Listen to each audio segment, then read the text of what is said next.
लोगों को बहुत बड़ा एक मिसकंसेप्शन होता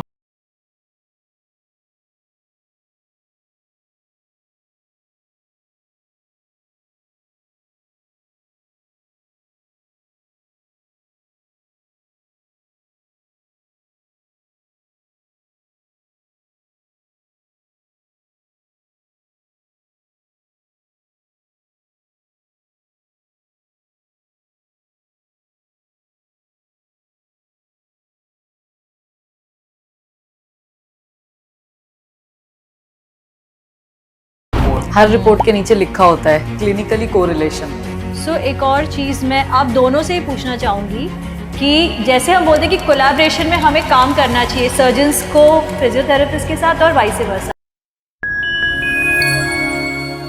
hello and welcome back to yet another episode of unfiltered gyaan with Tina, जहाँ हम बात करेंगे बैक पेन, स्पाइन हेल्थ और कैसे ये हमारी day to day routine life को अफेक्ट करती है। तो हमारे साथ एक बहुत ही स्पेशल गेस्ट है डॉक्टर वंशिका, जो एक खुद फिजियोथेरेपिस्ट है, जो रिहैबिलिटेशन करवाती है बैक पेन और जो छोटी मोटी प्रॉब्लम्स आपकी बैक को लेके या आपकी बॉडी हेल्थ को लेके होती है उनके बारे में वो क्योर करती है, उनकी हमें ट्रीटमेंट्स देती है। और हमारे साथ एक और गेस्ट है जो है doctor Jitesh, and doctor Jitesh welcome to our show and doctor Vanshika welcome to our show. And जैसे आप एक स्पाइन सर्जन हैं तो कुछ अपने बारे में आप भी बताइए, डॉक्टर वंशिका कुछ अपने बारे में आप भी बताइए। हेलो एवरीवन, जय हिंद। मैं doctor Jitesh Mangwani, I am the head of spine surgery in Max hospital Shalimar Bagh. तो स्पाइन को लेके जब भी किसी मरीज़ को दिक्कत होती है उसका इलाज मैं करता हूँ। I am also the proctor of robotic spine surgery in India and also the representative of the Asia Pacific for robotic spine surgery. AdTech Advisory Board के एक मेंबर होने के नाते एशिया पैसिफिक को वर्ल्ड वाइड मैं represent करता हूँ, जिसमें सर्जरीज कैसे होनी है उसके SOP भी मैंने लिखे हैं। डॉक्टर वंशिका अपने बारे में कुछ बताइए। Hi, I'm Dr. Vanshika. I'm a founder and CEO of Touch of Cure. Touch of Cure एक रिहैबिलिटेशन और एक फिजियोथेरेपी सेंटर है जिसे स्टार्ट किया था हमने 5 years पहले एक बहुत ही अच्छे प्लान के साथ कि हमें सिर्फ हीलिंग चाहिए और हम उसी के ऊपर काम कर रहे हैं बहुत अच्छे से। स्पेशलाइजेशन मेरा न्यूरो है, बट हमारी टीम में स्पोर्ट्स, ऑर्थो सभी तरह के फिजियोथेरेपिस्ट और क्वालिफाइड फिजियोथेरेपिस्ट मिलते हैं। यही हमारा कोर है और इसी पे हम काम करते हैं। तो आज ये पहली बार सर के साथ हम एक पॉडकास्ट हमने प्लान किया है जिसमें सर्जन और फिजियो मिलके बात करेंगे। तो let's see. So let's begin the episode अभी। तो मैं सबसे पहले आपसे यही पूछना चाहूँगी आप दोनों से कि जब कोई पेशेंट आपके पास आते हैं तो कब डिसाइड होता है और आप लोग कैसे डिसाइड करते हैं कि सर्जरी करना है या फिजियोथेरेपी से काम चल जाएगा ये पेशेंट का। So what is a protocol that has to be followed in this particular case, any particular case जो आपके पास आते हैं उनके लिए। Tina, this is a very good question because यही आई थिंक एक मेजर क्वेश्चन है जिसके लिए कि हम ये इकट्ठे आज पॉडकास्ट कर रहे हैं। लोगों को बहुत बड़ा एक मिसकंसेप्शन होता है कि स्पाइन की प्रॉब्लम है इसका मतलब डॉक्टर के पास गए तो सर्जरी। ये एक बहुत ही ज़्यादा गलत बात है। 95% से ज़्यादा लोगों का इलाज कंजर्वेटिव मैनेजमेंट से होता है। कंजर्वेटिव मैनेजमेंट के कोर क्या क्या हैं? कंजर्वेटिव मैनेजमेंट का कोर है दवाइयाँ, सेक एंड फिजियोथेरेपी रिहैबिलिटेशन। जब ये सारी चीज़ें मिलके मरीज़ का इलाज होता है तो 95% लोग तो वैसे ही ठीक हो जाते हैं।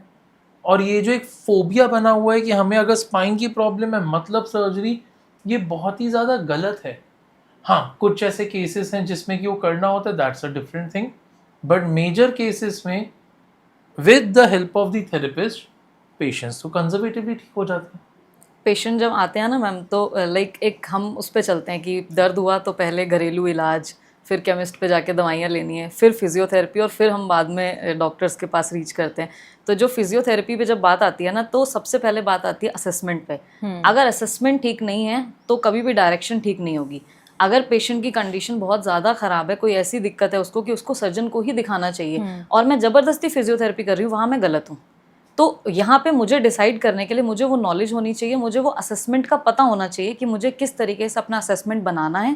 यहाँ पे ये रेड फ्लैग है, यहाँ पे ये येलो फ्लैग है और यहाँ तक मुझे काम करना है। So talking about red flag, कैसे आप लोग रेड फ्लैग डिसाइड करते हो कि this is a red flag in a patient, ठीक है, कि ये है अब तो सर्जरी ही है, या आप एज अ सर्जन डिसाइड करते हो कि इनको थेरेपी से ही इनका काम हो जाएगा या रिहैब की बहुत ज़रूरत है एंड सर्जरी, या अब it's not the right time for a surgery and for you कि it's not the right time for a surgery, you know, vice versa? Right, ये कैसे डिसाइड होता है? What is the red flag? भाषा में अगर मैं समझाऊं, जैसे अगर मेरा काम है जैसे फिजियोथेरेपी करना, तो मैं पेन मैनेजमेंट पे काम करती हूँ। अगर मेरे पास कोई पेशेंट आ रहा है और वो ये बोल रहा है कि मैं अपना बाथरूम नहीं रोक पा रहा हूँ, या मेरा जो पैर है वो लटक गया है, वो बिल्कुल ऐसे लटक के चल रहा है, इस तरीके की कंडीशन है, ठीक है, या फिर एक दिन पहले तक पेशेंट बिल्कुल ठीक था, आज ऐसा हो गया कि बेड से उठ ही नहीं पा रहा, ये जो चीज़ है ये प्रोग्रेसिवली बढ़ती है। एकदम से अगर कुछ हुआ है, क्या हो सकता है वहाँ कोई ट्यूमर हो सकता है कोई हेमेंजियोमा हो, तो वो चीज़ मेरे को हमेशा माइंड में रखनी है। तो मेरे को पहले उसका डिफरेंशियल डायग्नोसिस आना चाहिए कि अगर ऐसा कुछ है तो मुझे रेड फ्लैग है। अगर मान लो उसने मुझे बताया कि 2 दिन पहले मैं गिरा था, वहाँ पे स्वेलिंग बहुत ज़्यादा है, फ्रैक्चर हो सकता है, रेड फ्लैग है, तो मुझे उसको कंसीडर करना है।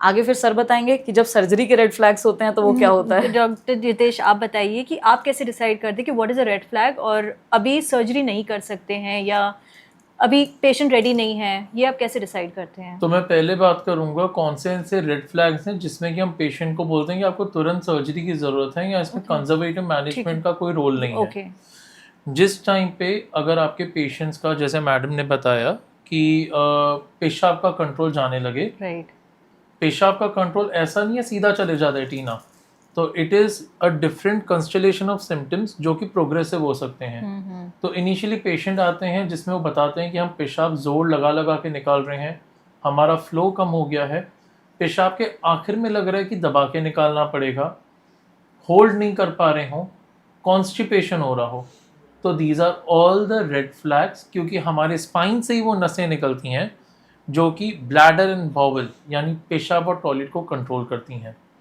इसके साथ एक दूसरी इंपॉर्टेंट चीज़ मेल्स में है इरेक्शन। इरेक्टाइल डिस्फंक्शन का वास्ता भी स्पाइन से होता है। तो जब ऐसे केसेस होते हैं जिस टाइम पे पेशेंट को ऑब्वियसली कमर में दिक्कत है, पैरों में दर्द जा रहा है, तो इनका वास्ता एक दूसरे के साथ होता है। और यही माध्यम मैं यूज़ करना चाहूँगा लोगों को बताने के लिए, बिकॉज कई बार हमारे पास औरतें आती हैं, आदमी आते हैं जिनको लगता है कि उनके पेशाब का कंट्रोल उनके उम्र के वजह से जा रहा है, डायबिटीज़ के वजह से जा रहा है, बट एक्चुअली वो कारण होता है स्पाइन। तो ये अवेयरनेस की बहुत ज़्यादा ज़रूरत है आज कि स्पाइन से ये दिक्कतें होती हैं। उसके साथ अगर पेशेंट के स्पाइन में पस हो रही हो, कोई ट्यूमर हो रहा हो जो कि बढ़ रहा हो, कोई फ्रैक्चर हो जो कि अनस्टेबल हो, तो ऐसे केसेस में हम सर्जरी के लिए बोलते हैं। इसी के साथ एज अ स्पाइन सर्जन मेरा इंपॉर्टेंट रोल है प्रिडिक्शन का। क्या प्रिडिक्ट करना है हमें, कौन से केसेस हैं जो डिटोरिएट करेंगे, और ये ऐसे इंपॉर्टेंट केसेस हैं जिसमें हम ऐसे रिजल्ट दे सकते हैं कि जो पेशेंट चल सकता है वो चलता रहे और इंडिपेंडेंट रहे। डिटोरिएट होने के बाद हम कितना ठीक कर सकते हैं उसकी गारंटी हम नहीं ले सकते। तो इसके पीछे एक एग्जांपल देता हूं मैं। एक लेडी थी जिसको झटका लगने से ऑस्टियोपोरोटिक फ्रैक्चर हो गया। ऑस्टियोपोरोटिक फ्रैक्चर यानी कि एक तरीके से बीमार हड्डी का फ्रैक्चर। ये उन्हें हुआ भी कैसे, ये छींक के और उन्हें फ्रैक्चर हो गया क्योंकि हड्डियां इतनी कमजोर थी। वाओ, यस, यानी ऐसे कई एग्जाम्पल्स हैं, कई एग्जाम्पल है। और जो ये डिस्क बल्ज के हम कई केसेस देखते हैं, कई मतलब 100 में से शायद 50 लोग होते हैं, इनकी कंप्लेंट यहीं से स्टार्ट होती है, मैंने छींका था और उसके बाद मेरे को दर्द शुरू हो गया। Okay, yes, so I also have a patient जो कि 95 इयर्स ओल्ड है। ये गई हुए सर्दी की बात है, अपने हस्बैंड की इसरो उसने रजाई खींची and she got a fracture.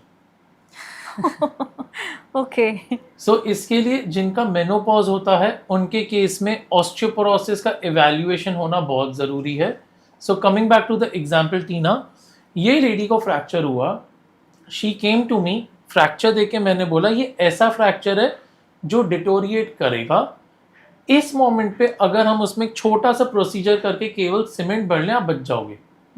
But आज के डेट में जो पेशेंट्स हैं ऑब्वियसली उन्हें हक भी है सेकंड थर्ड फोर्थ ओपिनियन लेने का।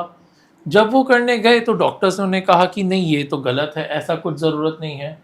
एंटीना ये सेम पेशेंट मेरे पास 8 महीनों बाद पहुंचती है पैरों की ताकत ख़त्म करके। कैसे, वो जो फ्रैक्चर था कोलैप्स हो गया एंड उसने स्पाइनल कॉर्ड को दबा दिया। राइट, अब now this lady needs a full fledged surgery, जिसमें मैं उनको उठा के चलाने फिराने की गारंटी तक नहीं ले सकता। और अगर वो 8 महीने पहले हमने बात समझी होती तो वो जो औरत चल के आई थी वो चल के जाती। तो एक मज़े की बात टीना यहाँ पे ये है कि जो पेशेंट्स हमारे चल के आते हैं और जिनकी हम सर्जरी ऑफर करते हैं और अगर करते हैं तो ये पेशेंट अगले दिन से ही उठ के चलने फिरने लगते हैं, डिस्चार्ज होने तक 1 किलोमीटर चल के जाते हैं, सीढ़ी चढ़ना उतरना, वॉशरूम जाना, पलंग पे उठना बैठना, कुर्सी पे उठना बैठना, यानी कि अपनी ADLs activities of daily living सारी खुद से करके जाते हैं। इसी के लिए टाइमली इंटरवेंशन अगर जरूरी है तो वो करवाने में ज्यादा समझदारी है। ये जो लेडी है इनका रिहैबिलिटेशन बाद में चला डॉक्टर वंशिका के पास, and we as a team tell it with pride that इस लेडी का रिहैब होने के बाद, रिहैब कितना टाइम चला इसका, इनका रिहैब चला ऑलमोस्ट 8 महीने, अभी तक चल ही रहा है इनका। 8 से 10 महीने। यस, एंड ये लेडी आज इतना रिकवर कर गई है that she is walking on a stick.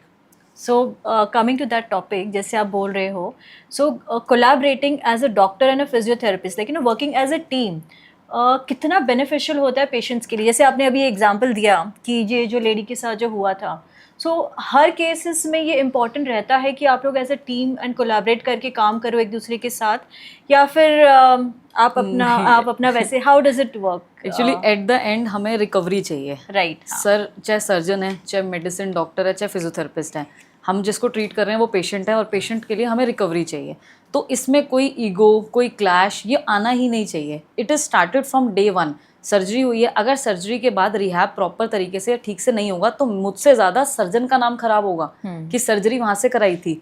तो इसीलिए टीम जो है वो बन के चलती है तो हमेशा बेटर रिजल्ट मिलता है। जैसे अब सर ने बताया कि जिनका हम कर रहे थे, सर से भी बात हुई थी कि अगर वो पेशेंट ने पहले सर्जरी कराई होती तो हमें हार्डली 2 से 2.5 महीने लगते। अब हमें टाइम ज़्यादा इसीलिए लगा क्योंकि मसल जो है वो बहुत ज़्यादा डेट्रिवेट कर गई थी, तो हमें बहुत ज़्यादा मेहनत करनी पड़ी। कभी मसल स्टिमुलेटर लगाने पड़ रहे हैं, कभी उन्हें ट्रेनिंग करानी पड़ रही है। अब हम उनको थेराबेंड से अच्छी ट्रेनिंग पे ले आए हैं, तो she is quite better. But ये है कि अगर थोड़ा और पहले आई होती तो बेटर रिजल्ट हमें मिलते। तो हम हमेशा फिजियोथेरेपी में हम यही देखते हैं कि जितना जल्दी आओगे उतना जल्दी जाओगे। This is very simple.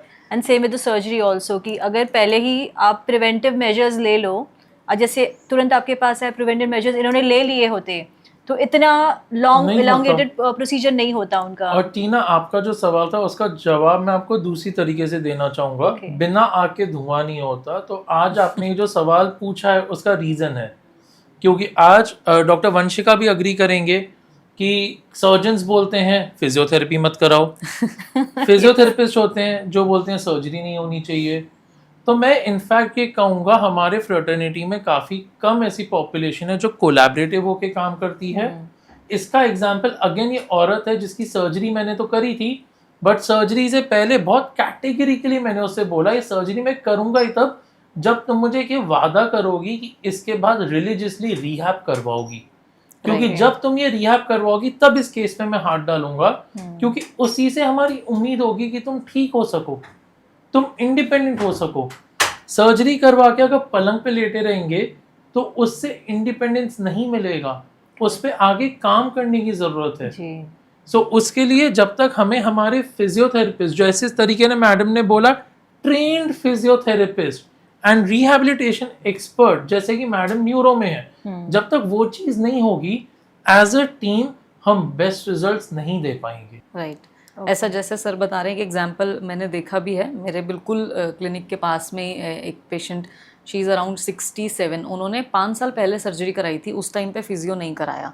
Okay. She is totally bed पे हैं वो, और अब वो 10 लोगों को जाके यही बताती हैं कि सर्जरी मत कराओ, सर्जरी कराने से मैं तो बेड पे पहुंच गई। मैं जब उनके पास गई, उनके बेटा मेरे पास आते थे, उन्होंने मेरे से बोला कि आप एक बार मेरी मदर को देखो, मे बी आप कुछ कर पाओ।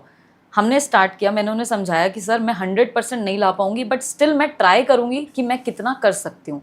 अभी हमने उनको इतना किया कि वो वॉकर से एटलीस्ट वॉशरूम वगैरह जा सकती हैं, अपने घर में एटलीस्ट घूम सकती हैं। अगर मैं 5 साल बाद ये रिकवरी ला सकती हूँ तो मैंने ऑन द स्पॉट अगर किया होता तो कितना हो गया होता। तो सर्जरी ना खराब थी, ना ही बस दिक्कत कहाँ थी कि आपने उसको टाइमिंग खराब की और रिहैब नहीं करवाया आपने राइट टाइम पे। ऐसा नहीं है सर्जन ने बोला नहीं होगा, मैंने उनके पेपर्स भी देखे हैं, उस पर लिखा हुआ था कि फिजियोथेरेपी, नहीं करवाई पेशेंट ने, वहाँ पे उन्होंने गलती करी। सो डॉक्टर चितेश, जो एक मिथ होता है लोगों के दिमाग में कि स्पाइन सर्जरी तो मत करो, जिंदगी भर बेड पे आ जाओगे, तो एक बहुत डर है, डर भी बोल सकते हैं आप लोगों के दिमाग में, एक मिथ भी है कि स्पाइन तो कुछ मत करो, डोंट टच योर स्पाइन, जैसा है वैसे चलने दो। तो मैम देखिए, अगेन आप बोलेंगे डॉक्टर साहब ये रिपीटेडली बोल रहे हैं, बट बिना आग के धुआं नहीं होता। राइट। तो जैसे मैडम ने बोला trained physiotherapist and rehabilitation expert, उसी तरीके से स्पाइन सर्जरी एक बहुत नीश ब्रांच है अपने में। राइट। उसके बहुत ही सिलेक्टिव डॉक्टर्स होते हैं। जिस टाइम पे अगर आप अपने डॉक्टर को चूज करने में गलती करेंगे तो हो सकता है पहले तो ये चीज़ हो जाए। राइट। दूसरी टाइम पे अगर टाइमिंग बहुत ज़रूरी होता है, अगर आप टाइमली करवाओगे खुशी से जाओगे, अगर आप टाइमली नहीं कराओगे तो उसी तरीके से पलंग पे जाओगे।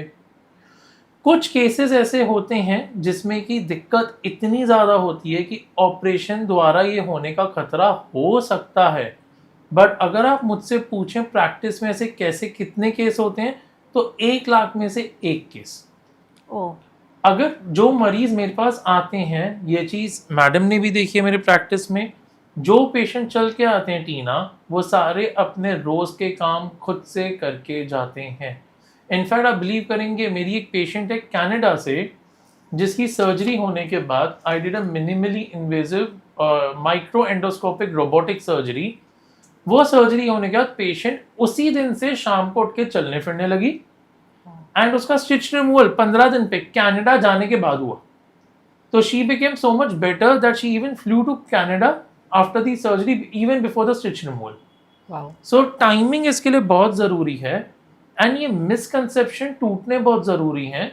अगर आप स्पाइन सर्जरी ही नहीं किसी भी और सर्जरी का नाम लेंगे, क्योंकि आखिर एक सर्जरी है तो सारी सर्जरीज का नाम खराब होता है। लेकिन अगर आप अपने डॉक्टर को प्रॉपरली चूज करते हैं तो this is going to be the beginning of your new life. So choosing the doctor properly, choosing the therapist properly, the experience one is very important. Sir ने मेंशन किया minimal invasive, लोगों को मैं ये clear करना चाहूँगी। Minimal invasive जैसे क्या है कि पहले कोई भी स्पाइन की सर्जरी होती थी तो पूरा ओपन किया जाता था, अब वो चीज़ नहीं होती है। उन्होंने तभी मेंशन किया मिनिमल। लोगों को लगता है अभी भी अरे स्पाइन सर्जरी होगी पूरा काटेंगे, नहीं, पूरा नहीं कटता है, छोटे छोटे से होल्स होते हैं, और वो एक नया प्रोसीजर है जिसके थ्रू उसको किया जाता है। जैसे घुटनों के आपने सुना होगा आर्थ्रोस्कोपिक होते हैं, इसी तरीके से स्पाइन के भी होते हैं। तो हर केस में पूरा ओपन नहीं होता है। तो ये चीज़ माइंड से निकालनी है कि ये चीज़ मतलब नहीं है कि हमेशा स्पाइन कोई डर वाली बात नहीं है कि हमेशा पूरी खुलेगी, अरे मेरी स्पाइन खुल जाएगी, मैं कभी चल नहीं पाऊंगा। कहीं सबसे ज्यादा मिथ होता है कि मेरे को पैरालाइज्ड ना हो जाए। राइट। हाँ। मोस्टली केसेस में लोगों को यही मिथ होता है। तो ऐसे केस में पैरालाइज्ड होने के चांस सर ने जैसे बताया 1 लाख में 1, और वो भी तब जब कोई और कंडीशन ऑलरेडी वहां पे परसिस्ट कर रही हो, अदरवाइज नहीं होता है। सो डॉक्टर वंशिका, आपके लिए क्वेश्चन है, जैसे किसी ने स्पाइन सर्जरी करवा ली, फिर उन्होंने डॉक्टर्स ने रेकमेंड कर दिया कि अब आपको फिजियोथेरेपी करवाना है। पेशेंट्स को लगता है अरे फिजियोथेरेपिस्ट में तो क्या करवाएंगे, थोड़ा हाथ पैर ऊपर नीचे करवा देंगे, थोड़ा वॉक करवा देंगे, इससे अच्छा हम घर पे ही कर लेते हैं। सो ये मिथ आप कैसे लोगों का दूर करोगे कि ज़रूरी क्यों है फिजियोथेरेपी? इसका जवाब पहले मैं देना चाहूँगा। सो मैडम, ये बहुत बड़ी गलत बात है कि फिजियोथेरेपिस्ट वो हाथ पैर हिलाएंगे और ये वो चीज़ करेंगे जो ट्रेन नहीं होंगे। जो बंदा ट्रेंड होगा वो तो पैरालाइज पेशेंट को भी उठा के चलाएगा, जिस तरीके से हमने डिस्कस करा। राइट। सो ये बहुत बड़ा मिसकंसेप्शन है, बिकॉज मैडम जो कि ट्रेंड लोग हैं, दे हैव अ गुड आर्मामेंटेरियम। ये सिर्फ हाथ लगा के नहीं, कुछ मशीन्स को यूज करके, करंट्स पास करके, थेराबैंड यूज करके, एक plan, it's a plan thing कि हमें so now you continue कि what difference is between a trained and an untrained person and how exactly touch of care is there to make that difference। इसका मैं एक example देके बताती हूँ। मेरा एक पेशेंट था, तो उनको सर ने एक और न्यूरो के पेशेंट थे तो उनको रेफ़र किया। पेशेंट ने सोचा कि मैं क्या करता हूँ, आज मैम से करवा के वीडियो बना लेता हूँ और मैं घर जाके खुद कर लिया करूँगा। 1 महीने बाद जब वो डॉक्टर के पास गया, उसमें सिर्फ 1% रिकवरी थी, जो हमारे इनिशियल 1 वीक में होती है। उसके बाद रिकवरी नहीं थी। अब सर ने मुझे कॉल किया, मैंने कहा सर वो पेशेंट तो मेरे पास आ ही नहीं रहा है। तो जब सर ने पेशेंट से बात करी तो पेशेंट ने बताया कि मैं ऐसे ऐसे खुद करा रहा था। वहाँ पे मिस्टेक क्या थी, मैंने पेशेंट को भी समझाया, जो मैंने फर्स्ट डे कराया वो मैं 30th डे पे नहीं कराऊंगी। It is a progressive thing. पहले हफ्ते का प्लान अलग है, दूसरे हफ्ते का अलग है, तीसरे हफ्ते का अलग है। सब्जी बनाने के लिए स्टार्ट करते हैं घी में जीरा डाल के, लास्ट में पनीर डालते हैं। तो जब तक वो सारा प्रोसेस फॉलो नहीं होगा तब तक एक अच्छी सब्जी नहीं बन सकती। द सेम थिंग, एक प्रॉपर तरीके से जब तक वो चीज़ फॉलो नहीं होगी तब तक रिजल्ट नहीं मिलेगा। मैम ट्रीटमेंट करना तो बहुत दूर की बात है, सिर्फ एक हैंड प्लेसमेंट होती है ना, हम जैसे पकड़ते हैं ना, पेशेंट उसी में समझ जाता है। अगर मैंने पकड़ा या मेरे ट्रेनर ने पकड़ा है ना, वो भी डिफ्रेंशिएट कर लेते हैं कि मैम आपके पकड़ने में और उसके पकड़ने में फ़र्क है। तो ट्रीटमेंट तो बहुत दूर की बात है। अगर हैंड पोजीशनिंग में इतना पेशेंट फील कर सकता है तो आप खुद सोचो कि रिकवरी के लिए फिर हम कैसे सोच सकते हैं कि घर में करा लेंगे। आप एक मूवमेंट भी नहीं करा सकते अपने आप। पेशेंट खुद ऐसे धक्का मार देता है कि वो मैम ने तो ऐसे कराया था, तू कैसे करा रहा है। कई बार होता है ये चीज़, हम होम थेरेपीज में देखते हैं न्यूरो में कि घर का जो अटेंडेंट है वो करा रहा होता है, तो वो उसको पेशेंट क्या करता है, धक्का मार देता है कि मैम ने तो ऐसे कराया था, तू कैसे करा रहा है, तू तो तोड़ देगा मेरी हड्डी। हाँ। सो डॉक्टर जितेश, एक और मिथ लोगों के दिमाग में जो होता है कि हर बैक पेन जो होता है उसके लिए सर्जरी ज़रूरी है। नहीं, एज आई टोल्ड यू 95% से ज़्यादा केसेस में हम लोग कंजर्वेटिवली पेशेंट को ठीक कर लेते हैं। 1 to 3% is actually the figure जिसमें सर्जरी की ज़रूरत होती है, एंड उस केसेस में वो ऑप्शन नहीं है।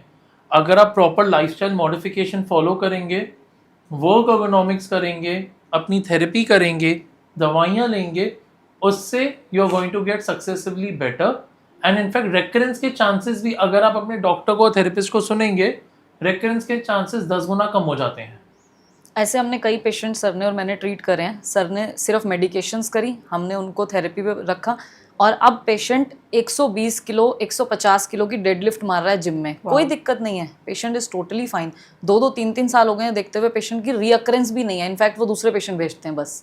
यूजुअली क्या होता है ना बैक पेन के साथ कि बर्दाश्त करो, दवाई ले लो, पेन किलर्स ले लो, जितना टॉलरेट कर सकते हो उतना करते रहो, सर्जरी या कुछ नहीं करवाना। जितना हम आराम कर लेंगे, कमर को आराम दे देंगे, सेक कर लेंगे, जो इंडिया में जैसे हम back pain is new pandemic ma'am. हाँ, तो बैक पेन को लेके लोग इतना कैजुअली ले लेते हैं चीज़ों को कि कोई बात नहीं, थोड़ा सा हल्का सा बैक पेन है, आराम कर लेंगे, कल से भी ठीक हो जाएगा। मैम इसका कहीं ना कहीं पे कारण और भी है। तो एक और छोटा एग्जांपल देना चाहूँगा। एक पेशेंट मेरे पास आया था, ही वाज आई थिंक कुछ 28 साल का। वो पेशेंट को कहीं पे सर्जरी एडवाइस करी गई थी बैक पेन को लेके। नाउ अब इस पेशेंट को जो सर्जरी एडवाइस की गई थी स्लिप डिस्क बोल के, हमने क्लिनिकली उसे देखा, एंड वो पेशेंट को स्लिप डिस्क वहाँ पे तो थी बट उसके सिम्टम्स थे ही नहीं। अगर हम लोग सड़क पे चल के 28 साल के लोगों की MRI पकड़ के कर लें तो 10 में से 6 लोगों को स्लिप डिस्क निकलेगी, जिसमें से 4 लोग को सिम्टम्स ही नहीं होंगे। इस पे हुई है रिसर्च। और इस बंदे को जो एक्चुअली प्रॉब्लम था वो था सैक्रोइलियाक जॉइंट स्प्रेन। सैक्रोइलियाक जॉइंट क्या है? स्पाइन जहाँ खत्म होती है और हमारा पेल्विस चालू होता है, वहां पे जोड़ होती है। तो उस पे मोच उसकी एक तरीके से आ गई थी खराब पोस्चर के वजह से, जिसपे की दवाई देके एक इंजेक्शन लगा के मैडम के पास थेरेपी पे भेज के the patient became completely fine with in 15 days। Wow. तो काहे की सर्जरी फिर? सो इसके लिए हिस्ट्री इज इम्पोर्टेंट। कई बार पेशेंट क्या करते हैं, मैडम हमें वीडियो बना के भेज देते हैं या फोटोज निकाल के भेज देते हैं, रिपोर्ट की बता दो क्या करना है।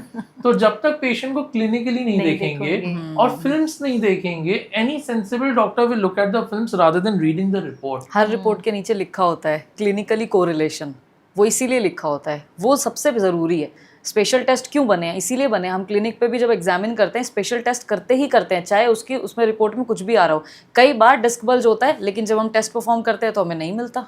सो डॉक्टर वंशिका, आपके लिए क्वेश्चन है।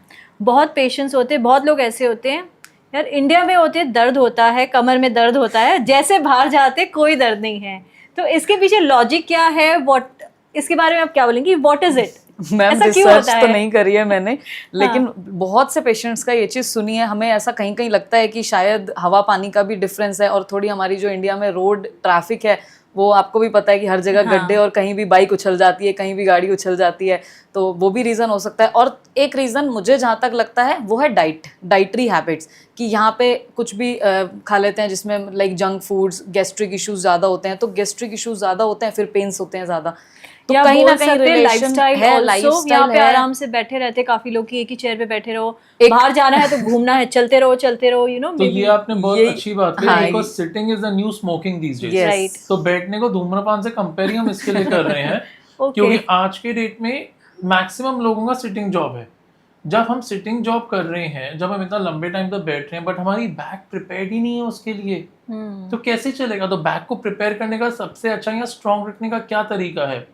General conditioning exercises, brisk walking करिए, ट्रेडमिल करिए, स्विमिंग करिए, कोर स्ट्रेंथनिंग करिए। और कोर स्ट्रेंथनिंग मैडम जिम वाली नहीं होती, कोई This is a नहीं करता, misconception. कोई नहीं करता। ये सिर्फ ट्रेन्ड फिजियोथेरेपिस्ट कर पाएंगे। वो प्रॉपरली इस तरीके से कोर को स्ट्रेंथन करते हैं जिससे कि स्पाइन डीलोड हो जाता है, मसल इतने स्ट्रांग बन जाते हैं स्पाइन पे लोड ही नहीं आता। जब आप ये चीज करेंगे, वर्क एर्गोनॉमिक्स फॉलो करेंगे। What is work ergonomics? It is a science behind how you should seat. जब आप ये चीजें करते हैं उस टाइम पे आप प्रिवेंट कर सकेंगे कि ऐसी कोई दिक्कतें आपको हों। और जो वुमेन में जो प्रेगनेंसी के टाइम पे एपिड्यूरल जो करते हैं, स्पाइन इंजेक्शन जो देते हैं, उसके कितने केसेस आते हैं आपके पास? एक्चुअली अगर देखा जाए ना, लोगों को लगता है कि वो इंजेक्शन लगा था उसकी वजह से मुझे दर्द आ रहा है। Right. ये नहीं होता, ये मिथ है। हाँ, ये बहुत ज़्यादा मिथ है ना एपिड्यूरल का। ये मिथ है। yes. एक्चुअली दिक्कत कहाँ आती है कि प्रेगनेंसी के बाद है ना, फीमेल फिजियोथेरेपी या फिर एक्सरसाइजेस, देखो एक्सरसाइज तो करनी ही पड़ेगी। पोस्टपार्टम पे आपका पेल्विक फ्लोर जो है वो पूरी तरीके से वीक हो गया है, इट्स लाइक बिल्कुल खत्म है। आपको उसकी मसल को दोबारा से रीगेन कराना पड़ेगा। जो यूरिन लीकेज की प्रॉब्लम्स आती हैं वो आती हैं हमें पोस्टपार्टम पे बहुत ज्यादा। वहां पे जैसे सर ने बताया कि हमें उसकी एब्डोमेन ट्रेनिंग करानी पड़ती है, इंटरनल मसल्स की। ये बिस्किट्स दिखाना होता है ना जिम में, की बिस्किट्स बना हाँ जी, लेते हाँ हैं, जी। ये डिफरेंट प्रोसीजर है। जो हम फॉलो करते हैं वो बिल्कुल टोटली डिफरेंट है। हम बिल्कुल इंटरनली काम करते हैं कि मुझे इंटरनल जो उसका कोर है, एक तरीके का जो उसका बेस है वो स्ट्रॉन्ग करना है। उसके लिए जो प्रोग्राम होता है वो बिल्कुल डिफरेंट होता है। तो ये वाला जो कंसेप्ट है वो नहीं है, वो बैक वीक होने की वजह से होता है। बिकॉज 9 महीने तक वूम में कैरी करके रखते हैं बेबी को, बैक की मसल्स पे स्ट्रेन रहता है। स्ट्रेन रहने की वजह से क्या होता है कि जो पेन बाद में ठीक होने के बाद अब वो कंटिन्यूसली काम कर रही हैं, झुक रही हैं, उठ रही हैं, बैठ रही हैं, रीट्रेनिंग नहीं करी है, तो मसल वीक रह जाती हैं। वीक रहने की वजह से एक टाइम के बाद वो बूम और डिस्क बल जाता है। अच्छा, इसके ऊपर मैं कुछ ऐड करना चाहूँगा। अब आप टीना सोचिए, जस्ट ये पिक्चर अपने दिमाग में तैयार करिए। 30 साल की लड़की was not planning, suddenly she gets the news that she is pregnant. वो वर्किंग लड़की है, दिल्ली से गुड़गांव जाती है, 2 घंटे लगते हैं। वहाँ पे जाके ऑफिस में बैठती है 9 बजे से लेके शाम 7 बजे तक। वापस आने में 2.5 घंटे अगेन दिल्ली पहुँचने में लग जाते हैं। ये लेडी जो ऑफिस में जाके सिर्फ काम कर रही है, अपनी प्रेगनेंसी की दवाइयाँ खा रही है, खुश तो है कि हाँ ऑब्वियसली मैं प्रेग्नेंट हूँ, नेचुरली कंसीव कर लिया मैंने, बट क्या इसके लाइफस्टाइल में कोई भी परिवर्तन आया? आप बॉडी से और डिमांड कर रहे हो जबकि you are not prepared for it. Right. तो if ever you prepare your body for it, in that case it is better. ये होता क्यों है? तो जिस टाइम पे हम प्रेग्नेंट होते हैं, towards the second and third trimester, end of second trimester and third trimester में यूट्रस इतना बल्की होने की वजह से बॉडी का ग्रेविटी एक्सिस चेंज हो जाता है। हमारी एक्सिस ऑफ ग्रेविटी स्पाइन से निकलती है। जिस टाइम पे यूट्रस बल्की होता है तो स्पाइन के आगे से निकलती फॉरवर्ड है, आ जाती है। राइट। तो उससे प्रेशर हमारे मसल्स पे बहुत ज्यादा बढ़ता है। अब हमारी मसल्स ऑलरेडी कमजोर है सिटिंग जॉब की वजह से, तो उस केस में जिस टाइम पे सडनली डिलीवरी होती है, एक्सेस वापस आ गई, सारे मसल्स लूज हैं, ऊपर से हार्मोनल चेंजेस इतने ज्यादा, और दोष जाता है बेचारी उस सुई को। करेक्ट। जबकि दोष है हमारे लाइफस्टाइल के ऊपर। आई हैव पेशेंट्स जो कि ब्रिस्क वॉकिंग करते हैं एंड आफ्टर डिलीवरी उनकी डिलीवरी भी नेचुरल होने के चांसेस बढ़ जाते हैं, बिकॉज सर्विक्स अच्छे से स्ट्रेच हो जाता है। And after delivery I have people, I have seen people जो 2 दिन बाद ही दोबारा पार्क में होते हैं, वॉक कर रहे होते हैं with their baby. So brisk walking इतनी ज्यादा जरूरी है। Right. बट ब्रिस्क वॉक करने का मतलब ये नहीं कि मसल स्ट्रांग हो गई। After delivery you need to do the therapy. आज की डेट में there is special pregnancy related yogas and physiotherapy correct. To strengthen those muscles. ये सारी साइंस आई इसके लिए रही है कि हम कुछ भी कर लें उससे मसल स्ट्रांग नहीं होंगे। ये सब स्ट्रांग तब होंगे जब एक प्रॉपर ट्रेन थेरेपिस्ट उसके पीछे लग के उसको स्ट्रांग करेंगे। ओके। प्रीनेटल, Prenatal, postnatal, ये सब जो है। This is the Yes. Rehabilitation. Right. So जैसे हम अभी जैसे बात कर रहे थे, तो फिजियोथेरेपी अगर हम रेगुलर करवाते हैं, अगर कुछ हल्का सा भी पेन आ गया, कुछ हुआ, तो can we avoid surgery? Grade है, अगर Okay. ग्रेड 1, ग्रेड 2, ग्रेड 3 पे मैं बात ही नहीं करती हूँ, ग्रेड 2 तक हम बात कर रहे हैं। यस, अगर आप टाइमली फिजियोथेरेपी करवा रहे हो, अब जो आज मेरे पास ग्रेड 1 लेके आया है, अगर उसने कोई ट्रीटमेंट नहीं लिया और इसी के साथ वो लाइफ चलती रही कंटिन्यूसली, तो एक दिन आएगा जब वो पानी की बाल्टी उठाने के लिए झुकेगा और वो सीधा नहीं हो पाएगा, राइट? वो बूम आएगा। बट अगर उसने टाइमली उसको वहीं पर ही उसका रिहैब कर लिया, उसको प्रॉपरली वहीं पे उसने सेट कर लिया, नहीं आएगा, ठीक है, अब लाइफ चल रही है। बट कि जिस भी ग्रेड 1 और ग्रेड 2 का जो भी मेरे पास आता है, मैं उनको एक चीज़ ज़रूर बोलती हूँ कि एक लॉन्ग पीरियड टाइम तक आपने ये एक्सरसाइज, ये स्ट्रेंथनिंग फॉलो करनी है और इसको प्रोग्रेसिवली इंक्रीज भी करना है, अदरवाइज वो चीज़ कम बैक हो सकता है। आपको फॉलो, ऐसा नहीं है कि 10 दिन कराया अब तो मैं बिल्कुल ठीक रहूँगा, क्यों? 10 दिन बाद वो दोबारा वीक नहीं हो जाएगी अगर आप उस पर ध्यान नहीं दोगे तो। Right. So in the same context में आपसे भी पूछूंगी कि अगर किसी को सर्जरी करवाए हैं, तो फिजियोथेरेपी के बिना उनका हो सकता है कि फिजियोथेरेपी मस्ट है आफ्टर मेरे surgery? Patients know it very categorically कि दैट आई स्ट्रांगली सजेस्ट से ज़्यादा मैं तो उनके पीछे पड़ जाता हूँ कि थेरेपी करनी है। सो इट इज इम्पोर्टेंट कि सर्जरी के बाद फिजियोथेरेपी करवाना ही है in every case? Yes, 100%। Why? Because अभी देखिए, किसी पेशेंट को थोड़ा सा पैर में कमजोरी है, अगर उसकी थेरेपी हम नहीं करेंगे उसके बैलेंस खराब होता रहेगा। तो हाउ डू वी इंश्योर कि वो बैलेंस खराब ना हो? With a therapist. मैंने सर्जरी करके डिकम्प्रेशन कर लिया, कुछ केसेस ऐसे होते हैं जिसमें मिराकुलसली अगले दिन ही रिकवरी हो जाती है, बट जिन केसेस में नहीं होती, इनफैक्ट 80% में नहीं होती, जो डैमेज हो गया है उसको टाइम लगता है, तो हम तब तक नहीं रुक सकते जब तक वो चमत्कार हो रिकवरी का। अगर मैडम नॉर्मल जो मसल्स का हमारे शरीर में पावर होता है वो 5 होता है, कंप्लीट पैरालाइज्ड इज 0। तो अगर कुछ पेशेंट ऐसे हैं जिनका पावर 2 या 3 है, तो थेरेपिस्ट ही उसको 5 तक पहुंचाएगा। कुछ ही ऐसे केस हैं जिसमें सर्जरी के बाद तुरंत वो 5 तक पहुंच जाते हैं, और जब तक वो 5 तक नहीं पहुंचेगा तब तक हम ये नहीं अफोर्ड कर सकते वो गिरते रहे। तो उसके लिए as a team we work collaboratively. And similarly अगर हम ये सोचते हैं कि ये जो पर्टिकुलर पेशेंट है बिना सर्जरी के रिकवर करेगा, तो वो भी पॉसिबल नहीं है। क्यों? बिकॉज जब तक हम वो नस के ऊपर से दबाव नहीं हटाएंगे वो करंट रिस्टोर होगा ही नहीं, और अगर वो करंट रिस्टोर नहीं होगा तो स्ट्रेंथ आगे बढ़ेगी नहीं।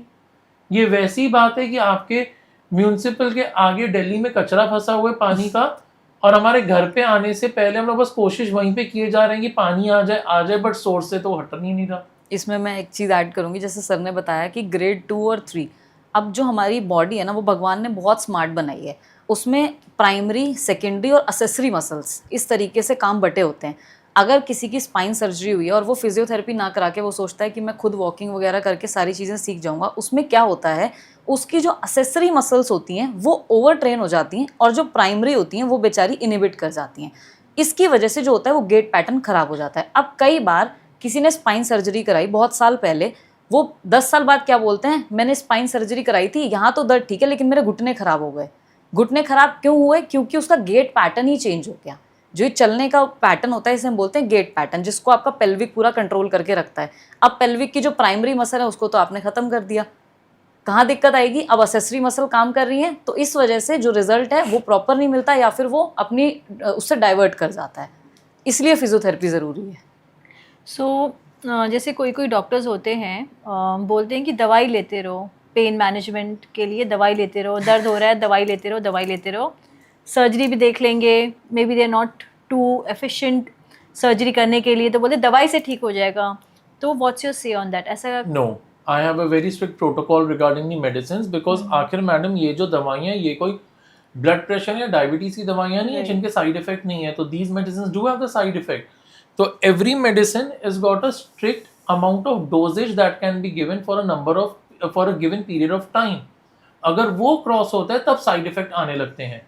तो जो मेरे पेशेंट है जिनमें रेड फ्लैग नहीं है, दवाइयाँ थेरेपी के साथ ट्रायल किया जाता है, दवाइयाँ 14-14 दिन में चेंज होती हैं, within 6 weeks we take a call whether आराम आ रहा है नहीं आ रहा है।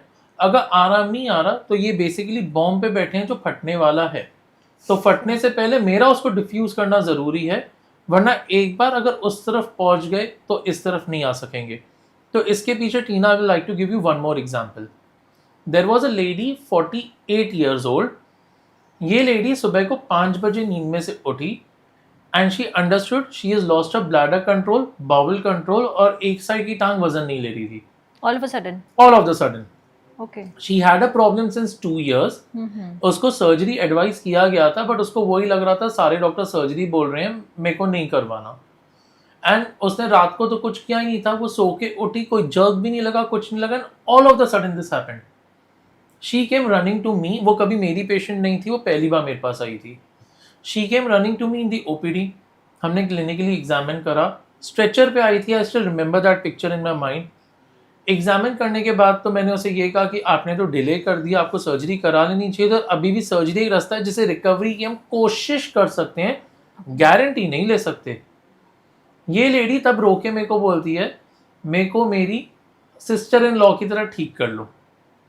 तब मुझे पता चला इसकी सिस्टर इन लॉ की सर्जरी मैंने 3 साल पहले करी थी. Okay. तब ये मेरे पास आई थी. ओके। अब इनमें और इनकी सिस्टर इन लॉ में क्या फर्क था? इनकी सिस्टर इन लॉ मेरे पास चलते हुए आई थी, पेशाब टॉयलेट का कंट्रोल ठीक था, पैरों की ताकत मोर और लेस ठीक थी. उनको मैंने कहा कि आई टेक दी गारंटी, आप चल के जाओगे. उन्होंने कहा डॉक्टर अगर आप गारंटी लेते हो तो आई अग्री, आप सर्जरी करो, मैं ठीक होना चाहती हूँ. वो लेडी डांस भी कर रही है, 4 किलोमीटर चल भी रही है, जमीन पे भी उठ बैठ रही है जैसे कभी कुछ हुआ ही ना हो. ओके। इस लेडी की सर्जरी भी मैंने करी. इसका यूरिन एंड स्टूल कंट्रोल वापस आया 1.5 साल बाद, वो भी पूरी तरीके से नहीं. अभी भी दिन में 2 बार उसे पाइप डाल के निकालना पड़ रहा है. मोशन अभी भी नेचुरली पास नहीं हो रहा.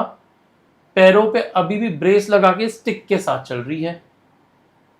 सो timing is very much important. अगर एक बार वो ट्रेन छूटी तो वो छूटी. ओके। सो मैं अभी बात करूंगी बैक पेन में जो एमआरआई सजेस्ट करते हैं डॉक्टर्स की एमआरआई करवा लो, तो every back pain requires N MRI और नो.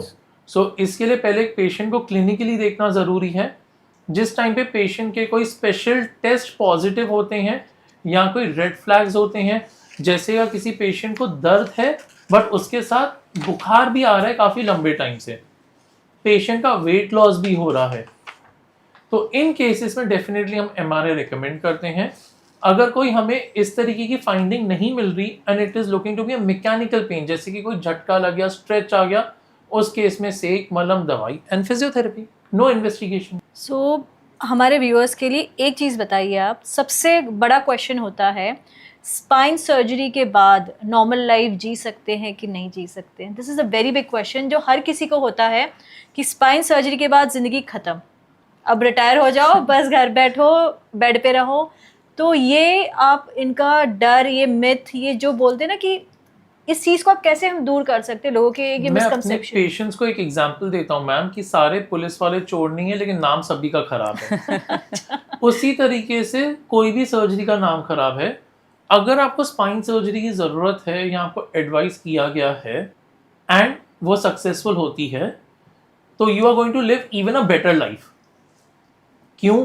या तो आप बम पे बैठे हैं, वो डॉक्टर से डिफ्यूज कर रहा है, तो you are not going to lose the urine control, motion control और दी स्ट्रेंथ.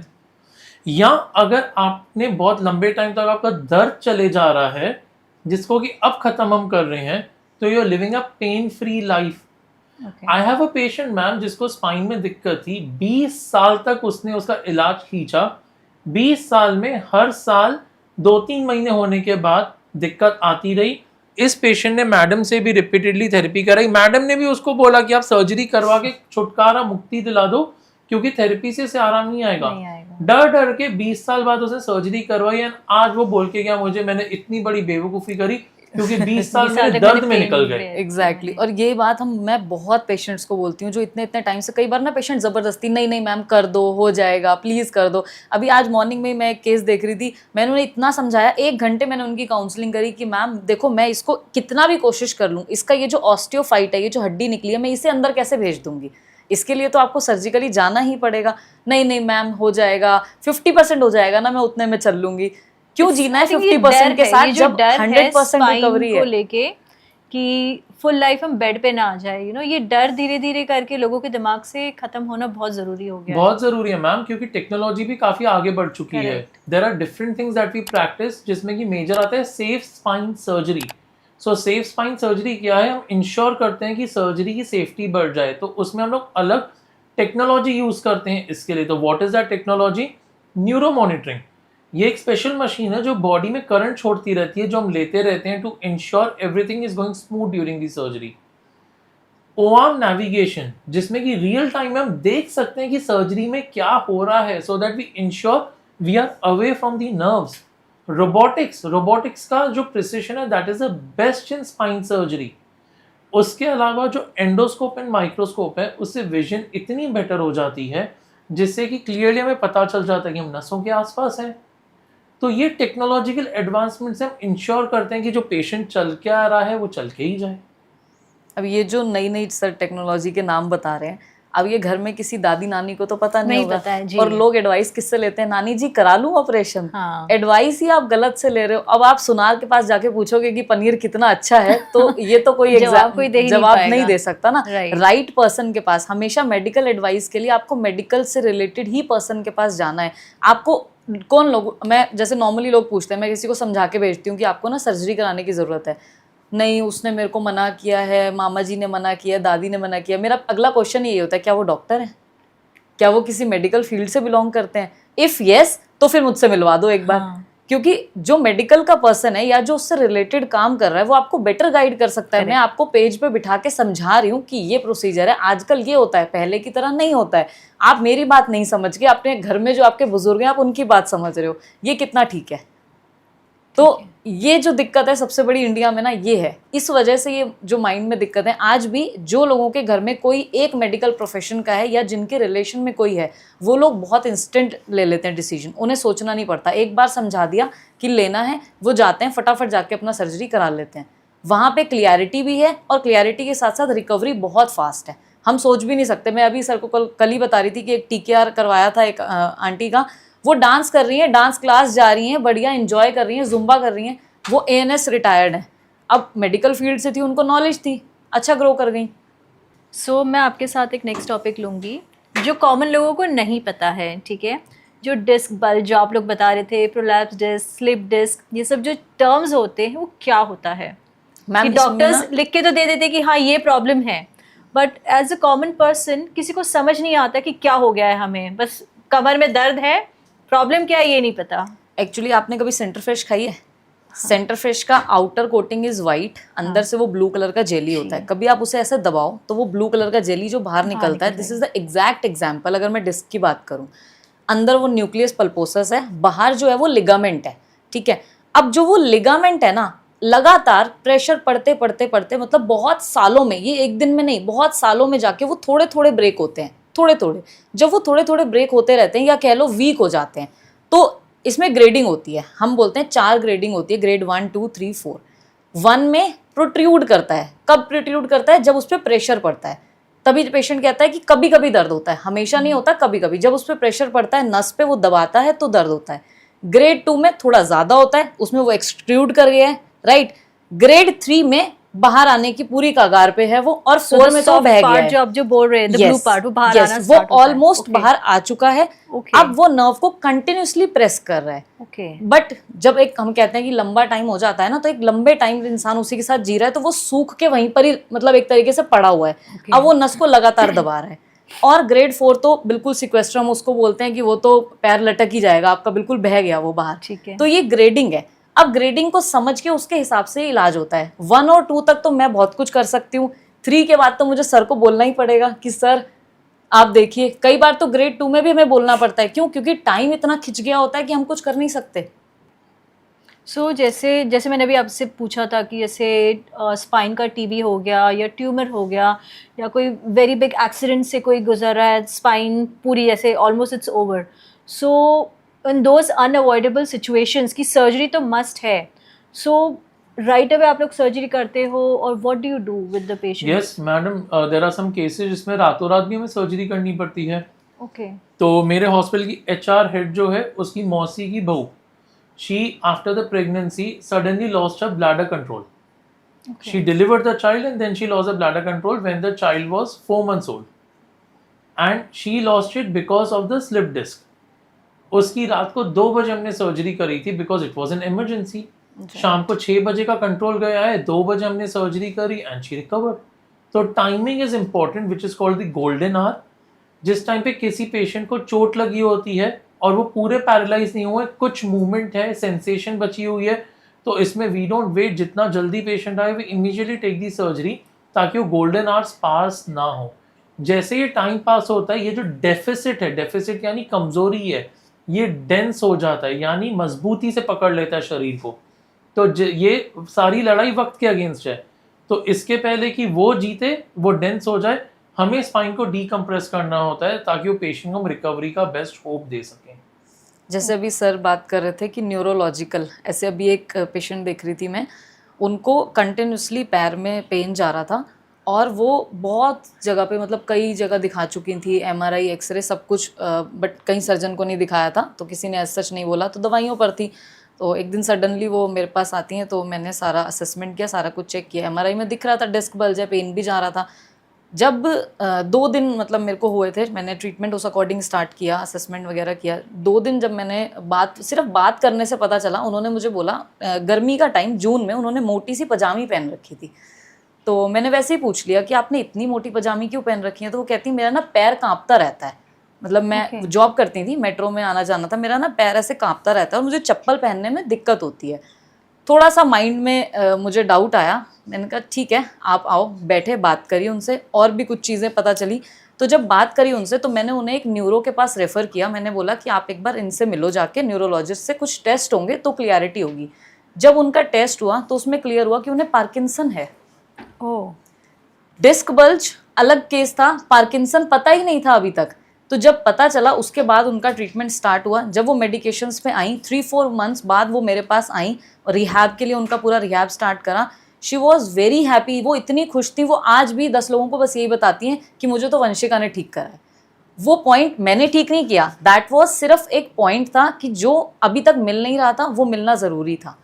वो ज़रूरी हो जाता है एक पॉइंट पे कि a doctor who knows Right. The diagnosis की क्या देख के मैं करूँ, लेकिन प्रॉपर नॉलेज होना चाहिए। I think all round knowledge is important.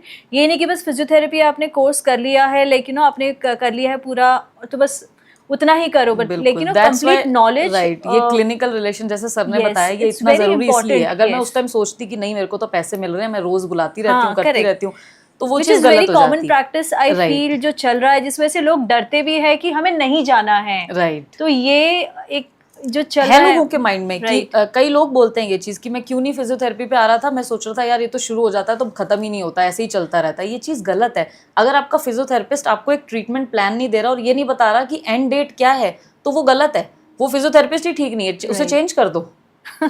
तो वही getting the right doctor and getting a right physiotherapist is very important. जैसे मैडम ने भी एग्जांपल दिया टीना, तो I will like to throw a light on one more example. 13 साल का बच्चा मेरे पास आया, उसको दिक्कत चल रही है पिछले 1.5 साल से, उसको दर्द पैरों में जा रहा है, उसके एमआरआई भी हो चुके हैं, best of the best hospitals में देखा गया था उसे।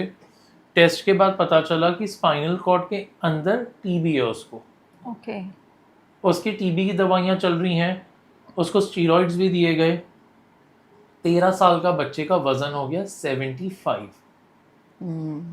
मेंटल इम्पैक्ट भी इसके ऊपर, क्योंकि ऑब्वियसली 13 साल का बच्चा इतना 75 वेट के साथ है। हाँ, पेशेंट मेरे पास आया, सीक्वेंशियल एमआरआई हमने देखे एंड मेरे को इमीडिएटली स्ट्राइक करा इसमें कुछ गड़बड़ है, क्योंकि टीबी की दवाइयाँ ओरल भी ले ली, इंजेक्टेबल भी ले ली, कुछ हो ही नहीं रहा, कुछ ना कुछ गड़बड़ हो रही है, कहीं कुछ पकड़ना ज़रूरी है।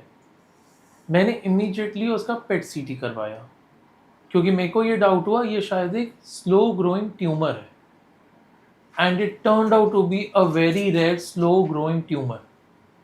और उस पेशेंट की सर्जरी भी नहीं करनी पड़ी, रेडिएशन के साथ ही वो ठीक हो गया। ठीक हो गया, राइट। और टीबी भी उनका क्योर हो गया था। टीबी था ही टीबी नहीं, था ही था भी नहीं। नहीं। It was not TB, it was Misdiagnosis. It was a slow growing tumour जिसमें सर्जरी की भी जरूरत नहीं, सिर्फ रेडिएशन करके मेरे कलीग ने और ठीक कर दिया उन्हें। सो जैसे एथलीट्स होते हैं, जिम जो जाते हैं, उनके लिए spine is very important, like having a strong spine. So उनके लिए लाइक व्हाट यू सजेस्ट कि कैसे अपनी स्पाइन को ठीक रखे, या फिर what is important for them when they are in the gym? So athletes के मामले में I have international weight lifters, javelin throwers, runners, कुश्ती जो करते हैं, सुमो जो करते हैं, even footballers as my patients, and also one is a international girl who does yoga. Okay. अगर आप उसका इंस्टाग्राम देखोगे ऐसे पोजेस वो करती है that I can't tell you. और ये सारे जो पेशेंट्स हैं, क्या सबको हमने सर्जरी से ठीक किया? नहीं. इसमें से 2 या 3 को मुश्किल से उसकी जरूरत है, बाकी सबको मॉडिफिकेशन करके हमने ठीक किया. तो मॉडिफिकेशन क्या है? जो उनके ट्रेनर हैं उनको ये पता होना बहुत जरूरी है that this particular person is got a back problem. Proper warm up warm down होना बहुत जरूरी है, स्ट्रेचेस होने बहुत जरूरी हैं, एंड अलॉन्ग विद दैट मैं कैटेगरिकली उनको बोलता हूँ you are going to visit the physiotherapist, because जो आपके ट्रेनर वहां पे हैं वो फिजियोथेरेपी नहीं कर सकते. कई बार ट्रेनर ही बोलते हैं आ जाओ मैं ही स्ट्रेचिंग करा लेता हूँ. नो, जो थेरेपिस्ट करवाएगा that is way different as compare to जो आप कराओगे. सो जैसे हम बहुत एथलीट्स देखते हैं या प्लेयर्स देखते हैं जो स्पोर्ट्स में होते हैं, जिम में होते हैं, तो एक बार उनकी अगर सर्जरी हो गई, so is it possible for them to return back to their sport and get back to their game? Yes, 100% ma'am, because sports एक ऐसी चीज है जिसमें कि चोटें इंजरी तो लगती रहती है, और जिस टाइम पे वो चोट या इंजरी बहुत ज्यादा हो जाती है उस टाइम पे सर्जरी करवानी पड़ती है ताकि वो जो जॉइंट है, वो जो स्पाइन है, उसको आप ठीक रख सकें और वो अनस्टेबल ना हो. इनफैक्ट आप बिलीव नहीं करेंगे, हमारे जो इंटरनेशनल क्रिकेटर्स हैं, जो कैप्टन भी रह चुके हैं, जो करंटली खेल भी रहे हैं, उनकी तक सर्जरीज हो चुकी हैं, एंड अग्रेसिव रिहैबिलिटेशन के साथ with change of technique of bowling, batting, even catching the ball. उसके through they are going back to on the field and again playing on the international level. I also have a international weight lifter जो कि 150 kilo वजन उठा रहा है. After the surgery he is back to his training. कई सारे ऐसे player हैं, इंडियन उसमें भी हैं, फुटबॉल में ले लो, हॉकी में ले लो, बहुत सारे प्लेयर्स हैं जिनकी सर्जरी हो चुकी है और वो खेल रहे हैं. नॉर्मल लाइफ तो लोगों की बहुत दूर की बात है सोचना, वो तो खेल रहे हैं. स्पोर्ट्स अगर वो कर पा रहे हैं तो नॉर्मल लाइफ तो आप बहुत इजीली कर सकते हो. तो मैडम यहीं पे रिहैबिलिटेशन एंड फिजियोथेरेपी का बहुत इंपॉर्टेंट रोल है. अगर यही पेशेंट सिर्फ सर्जरी करवा के बैठेंगे तो ये वहां तक नहीं पहुंच पाएंगे, और ना ही इनके जो ट्रेनर्स हैं वो पहुंचा पाएंगे until and unless they take the help of the trained therapist, क्योंकि वो समझते हैं हमें कौन सी मसल को खींचना है, किसको नहीं खींचना है, कौन सी का अब रिपेयर हुआ है, जो रिपेयर हुई है उस पर हम कितना वजन या स्ट्रेन दे सकते हैं और ग्रेजुअली कैसे बढ़ाते जा सकते हैं. क्योंकि अगर जिस चीज को हमने रिपेयर किया उस पर दोबारा बहुत ज्यादा लोडिंग कर दी, दोबारा टूट जाएगी वो. जब भगवान की बनी टूट गई तो इंसान की बनी तो टूट ही सकती है. तो देयर इज अ वे कि किस तरीके से हम उसको धीरे धीरे करके लोड बेयरिंग करवा सकते हैं so that we have that strength. So एक प्रॉपर प्लानिंग होती होगी कि 6 महीने तक रेस्ट करो, then slowly gradually get to your sport, वैसा कुछ होता है? तो बहुत ज्यादा बोल दिया. अच्छा. आपने आजकल तो बहुत एडवांस प्रोसीजर्स हैं. सर्जरी होती है और उसके 2 घंटे बाद ही हमारा काम होता है. लाइक 2 घंटे बाद ही सर्जन बोलते हैं कि जाओ एक बार वॉक करा दो. अच्छा, इतना क्विक हो गया है? काफी, बिल्कुल. तो ऐसा नहीं रहा कि सर्जरी हुई है, स्पाइन सर्जरी हुई है तो 1 हफ्ता बेड रेस्ट करो, फिर मैम पेशेंट्स अगले दिन से उठ के चलते फिरते हैं. इनफैक्ट जिनकी मिनिमली इन्वेसिव कीहोल सर्जरी होती है वो तो सेम डे पे उठ के चलने फिरने लगते हैं. सर तो कहते हैं डिस्चार्ज पे गाड़ी चला के जाओ.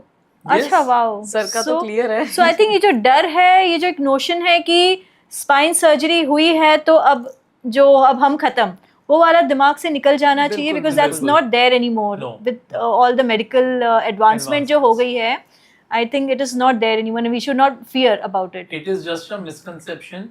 और एक दूसरी इंपॉर्टेंट चीज है मैम जो मैं कई पेशेंट्स को बताता हूँ, जिनकी सर्जरी बहुत अच्छी होती है, जो मेजर पॉपुलेशन होता है, वो किसी को डिस्क्लोज भी नहीं करते हुई है, लेकिन जिनका कोई कॉम्प्लिकेशन होता है वो तो बिल्कुल आसपास के 400 गांव को बताते हैं.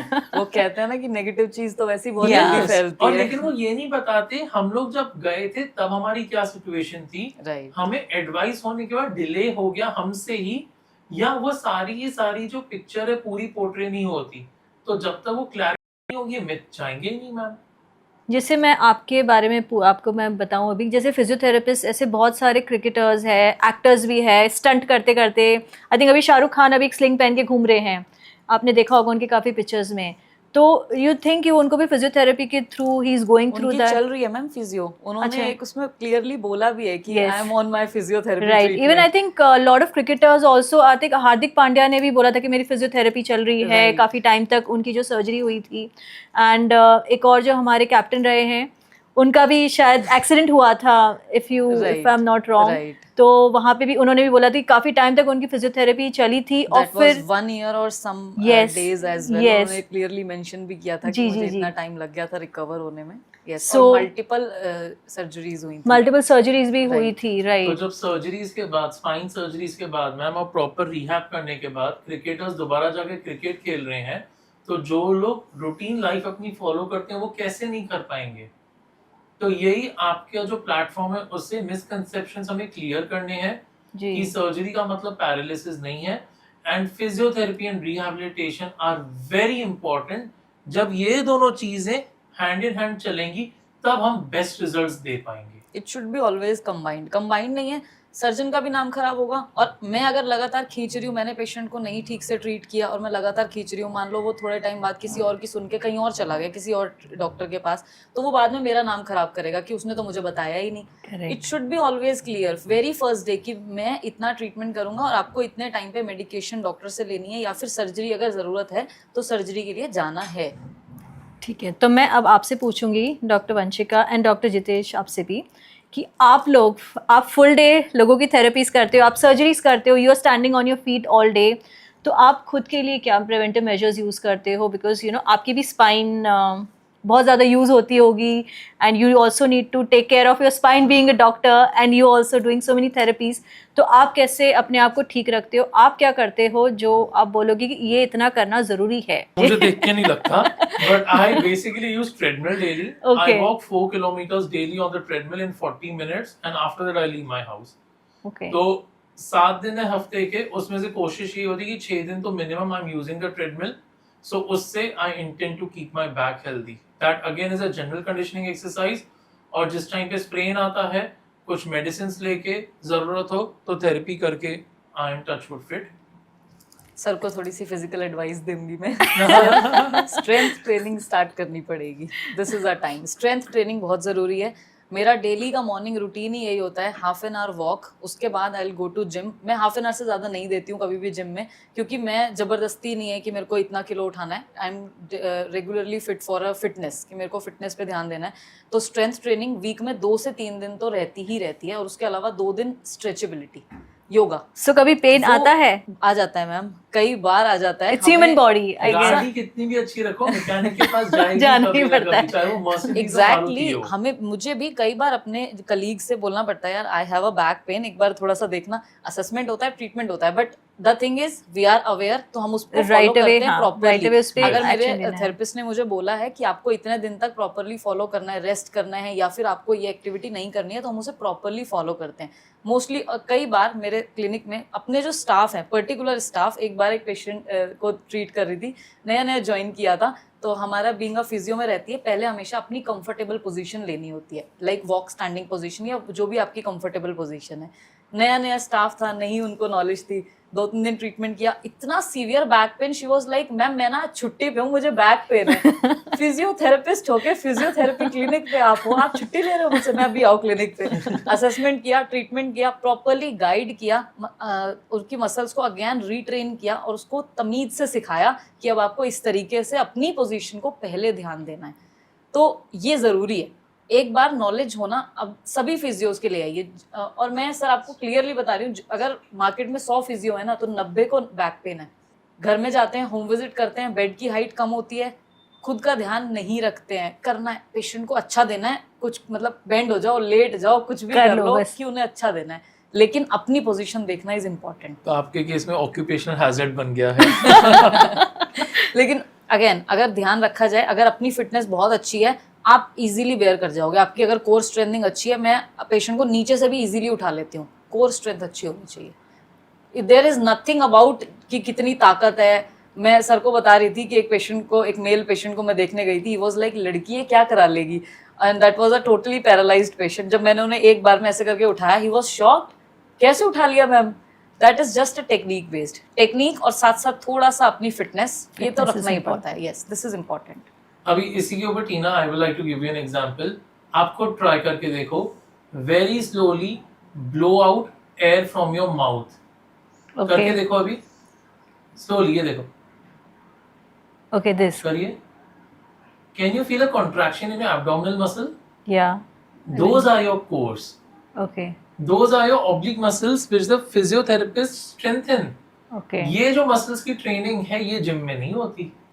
Okay. So can it be done through yoga, Pilates, or something? Ma'am again training, proper training. Everything training. Proper. Proper trainer is required for Yes, हम everything. मैं बहुत ज़्यादा ये नहीं कहती कि रोज़ रोज़ मेरे पास आओ. इट्स लाइक हम एक बार सिखा देते हैं, चार्टिंग कर देते हैं. अब जैसे एक पेशेंट को मैं ट्रीट कर रही हूँ इस टाइम पे, उनको पेल्विक फ्लोर की मैं स्ट्रेंथनिंग करा रही हूँ.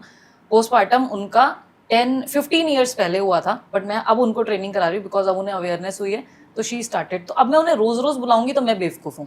मैंने उन्हें वीकली प्लान बना के दिया है कि मैंने एक दिन बुलाया, उन्हें एक्सरसाइज सिखाई. You have to follow 1 week. 1 week बाद आप आओगे मेरे पास, फिर 1 वीक बाद मैं उन्हें बुलाऊंगी, फिर शायद मंथ बाद बुलाऊं या 2 मंथ बाद बुलाऊं. तो इट्स अ प्रोग्रेसिव थिंग.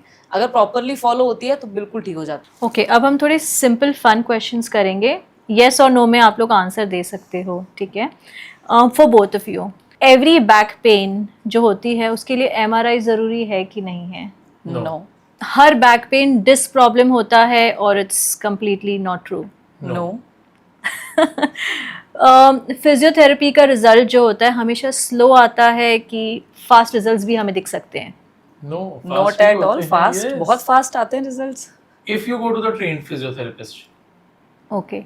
जैसे कि आपने बोला कि आजकल ऐसा होता है कि लोग चाहते हैं कि रिपीटेडली आते रहो ताकि वो चलता रहे. Right. If you go to honest train therapist, ऐसा बिल्कुल भी नहीं होता. वो क्लियरली एक्सप्लेन्ड होता है. अगर थेरेपिस्ट को नहीं पता है तो वो तुक्के करेगा, पहले कुछ करेगा फिर कुछ करेगा, तो वो एक तरीके से चलेगा. बट जिसे पता होगा वो एग्जैक्टली उसी पे काम करेगा. और हार्डली, मतलब अगर मैं कहूँ कि कोई एक पर्टिकुलर मसल पे बात कर रहे हैं तो हार्डली 5 डेज 10 डेज मैक्सिमम. मैं इससे ऊपर लेती ही नहीं हूँ. एक सबसे बड़ा क्वेश्चन आपके लिए जो हमारे एपिसोड का बेस है आज, स्पाइन सर्जरी के बाद बेड रेस्ट जरूरी है कि नहीं है? नो, मैं तो पहले दिन से पेशेंट को उठा के चलाता हूँ. In fact Tina, there are some patients जिनको गर्दन की चोट होती है, दे आर कंप्लीटली पैरालाइज्ड, हाथ पैर काम नहीं कर रहे हैं और सांस भी नहीं ले पा रहे, वेंटिलेटर पे हैं. उनकी भी सर्जरी करके पहले दिन से हम पोर्टेबल वेंटिलेटर लगा के उन्हें, और हम कुर्सी पे बैठाना चालू करते हैं, व्हील चेयर के ऊपर. इतना जरूरी है बैठना और खड़े रहना. ICU ambulation Yes. Specially call आता है हमारे पास, आईसीयू एम्बुलेशन है, जाओ फटाफट. सो ऐसे केसेस में भी जब हम अगले दिन से बिठाना चालू करते हैं, सपोर्ट्स के साथ खड़ा भी करवाते हैं, तो कैसे हम बेड रेस्ट करेंगे? इनफैक्ट आपने ये सुना होगा कई बार, जो है मरीज कहते हैं हमें कि कमर की दिक्कत है और हमें बेड रेस्ट कहा गया है, मैं पिछले 1 महीने से बेड रेस्ट पे हूँ. तो this is a wrong thing. Yes. Bed rest clearly establish हो चुका है, is only indicated for 48 hours. Any bed rest beyond 48 hours is detrimental.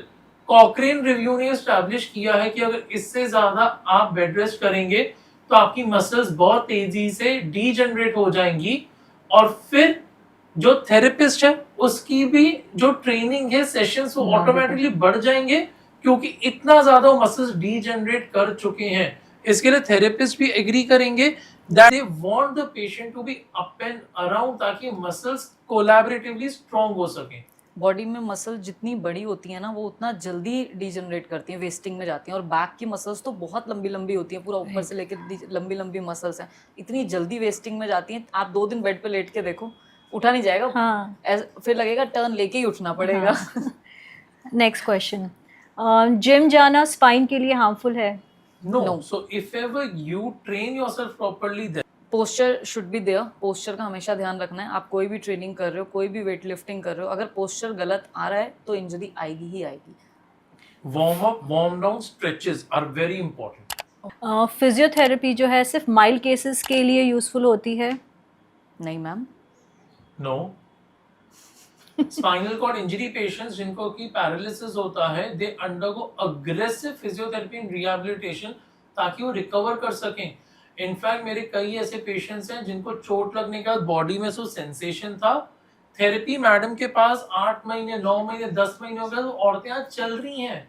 So there is a 42-year-old lady जिसको गर्दन पे चोट लगी थी, शी हैड 3 फ्रैक्चर्स. सर्जरी उसकी करी मैंने, 8 महीने मैडम के पास थेरेपी हुई, उसके यूरिन का भी कंट्रोल आ गया, मोशन का भी कंट्रोल आ गया, एंड शी इज वॉकिंग. सो एक चीज रिकवर नहीं करी, इसकी हल्का सा ग्रिप, बाकी she is now living a normal life and she went back to her job also. Spine surgery, is this a last resort for back pain? No, last resort तो नहीं कहूंगा मैं. I would say this is one of the resorts for back pain. Initially yes, हमारी जो treatment है वो अलग अलग कंजर्वेटिव लाइन ऑफ मैनेजमेंट से होती है. जब आराम ना आए तब हम स्पाइन सर्जरी का सोच सकते हैं, but I will request the people to not consider this as a last option, but an elective option. लोग लास्ट सोच के ही गलती करते हैं. जब वो सोचते हैं ना लास्ट है, इसी वजह से उसे खींचते हैं कि ये तो लास्ट है ही, खींच लेते हैं थोड़ा और, अभी भी करानी है, 1 साल बाद भी करानी है. ये वाला जो मिथ है ये गलत है. आप अगर आज कराओगे तो आप जल्दी ठीक होगे, 1 साल बाद कराओगे तो जल्दी ठीक नहीं होगे, और हो सकता है पूरे ठीक भी ना हो. तो ये अप्रोच होना बहुत जरूरी है, right approach. And is good posture very important for your spine? Very much. That is how we focus on work ergonomics. So shortly I will tell you about it. So people who have got the sitting job, please ensure आपके back का जो angle है legs के साथ वो 100 to 110 degrees होना चाहिए. Military posture 90 degrees नहीं होना चाहिए, थोड़ा पीछे की तरफ होने चाहिए. बैक रेस्ट फर्म होना चाहिए आपका, पीछे की तरफ कोलैप्सिबल नहीं होना चाहिए.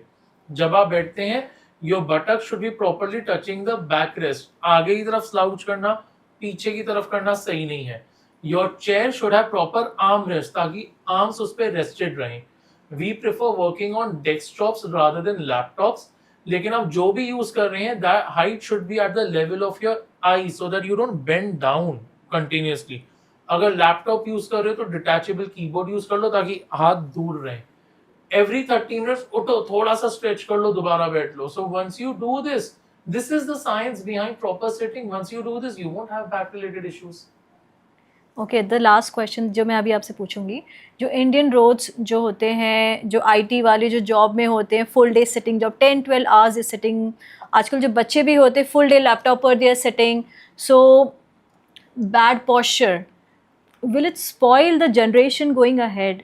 Yes. यस, स्पॉइल हो रहा है मैम, बिल्कुल हो रहा है. अभी आप देखो घर में जो छोटे बच्चे हैं, ठीक है, वो फोन लेते हैं 2 घंटे 4 घंटे 8-8 घंटे बच्चे फोन लेके, कभी बेड पे कभी सोफा पे. अभी रिसेंटली एक 10 साल के बच्चे का मैं केस देख रही थी, वो 2 घंटे तक लगातार सोफे की एज पे ऐसे करके फोन चलाता रहा, और उसके बाद वो अपनी गर्दन को होल्ड ही नहीं कर पाया. उसकी मदर उसको जब मेरे पास लेकर आई तो वो इस तरीके से ही लेकर आई, वो उसको होल्ड ही नहीं कर पा रहा था, वो इतना ज्यादा वहां से कंप्रेस हो गया. हमने प्रॉपरली ट्रीटमेंट करके उसको सेट किया. तो हमारी जो आने वाली जनरेशन है वो इस तरीके से खराब हो जाएगी. अभी अगर वो 10 ईयर की एज में जो चीज़ वो सफ़र कर रहा है, हम बोलते हैं कि 20 ईयर से पहले की जो एज होती है ना, दिस इज़ अ पिलर. इस टाइम पे आप जितना अच्छे से, जितना अपने आप को स्ट्रॉन्ग करते हो, आगे की लाइफ उतनी अच्छी आपकी स्ट्रॉन्ग रहती है.